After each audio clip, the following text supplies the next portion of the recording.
Kuna mambo ambayo unatarajia kwenye maisha yako, ukiwaambia watu wanaweza wasikuelewe. Mtu mwenye maono waga haelewekaji. Kuna kitu anakiona kesho, wanaomzunguka wanaangalia leo. Hata maamuzi yake akiyafanya, anayafanya kuendana na kesho, sio leo. Watu wanaweza kaona jambo fulani kwenye maisha yake, huyo mtu kiukweli hana hela, hana maisha yote. Huyo mtu akiwa na maono na anayafanyia kazi, yale maisha ambayo watu hawayaoni kwa nje, yale maisha tayari yako ndani. Utajiri uko ndani tayari, ile picha naiona tayari ipo ndani, lakini kiuhalisia hajaonekana kwenye maisha. Watu watajaji kwa kile ambacho kinaonekana kwa nje. Mwenye maono atajijaji kwa kile ambacho anakiona kutokea ndani yake. Biblia inasema aonavyo mtu nafsini mwake ndivyo alivyo.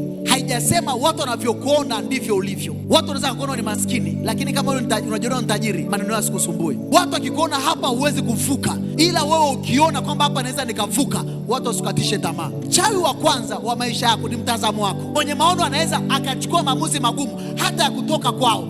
Kuna bicha na msukuma huku ndani, toka hapa nenda eneo fulani.